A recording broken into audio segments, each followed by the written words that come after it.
Spirituality का मतलब क्या है? अध्यात्म को लेकर के लोग क्या समझें, किस तरीके से इसको समझें? जो आप प्रश्न कर रही हैं, ये भगवद गीता में अर्जुन ने कृष्ण भगवान से भी प्रश्न किया 8वें अध्याय के अंदर। ये पूछा है कि अध्यात्म क्या होता है। जी। तो भगवान ने जवाब दिया है कि आत्मा के स्वभाव को समझना ही आध्यात्म है।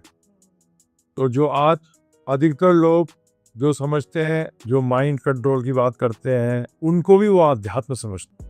परंतु हकीकत के अंदर जैसे कि मैथमेटिक्स, अगर आप गणित सीखना चाहें तो गणित का मूल क्या है? 1 2 3 1 2 3 नंबर। ऐसे नंबर्स। इसी तरीके से आध्यात्म का मूल क्या है? आध्यात्म का मूल है, जैसे भगवान ने बताया, आत्मा के स्वभाव को समझना कि मैं आत्मा हूँ, शरीर नहीं हूँ। जब भगवद गीता के अंदर अर्जुन ने कहा कि मुझे समझ नहीं आ रहा कि मुझे युद्ध करना चाहिए, नहीं करना चाहिए, मुझे क्या करना चाहिए, मुझे समझाइए, मैं बहुत बुरे कंफ्यूजन में हूँ, जो आज भी लोग भी इसी हालत में है, कंफ्यूजन में है। तो उन्होंने ये जब प्रश्न किया तो कृष्ण भगवान ने क्या उत्तर दिया पता है आपको? उत्तर उन्होंने स्टार्ट किया कि अर्जुन तो शरीर नहीं, आत्मा है।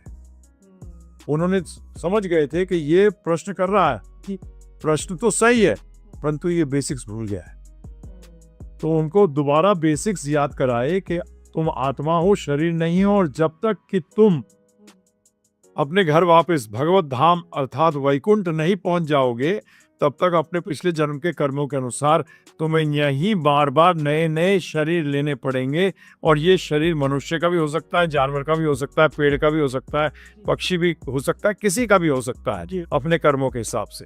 तो ये अध्यात्म है, और इस चक्कर को, बार बार आने के चक्कर को रोकना ही आध्यात्मिक विज्ञान का एक ही उद्देश्य है। अगर आप आध्यात्मिक विज्ञान की बात कर रहे हैं, जैसे मेडिकल साइंस की अगर बात करें, तो उसका एक ही उद्देश्य है, आपको स्वस्थ रखना।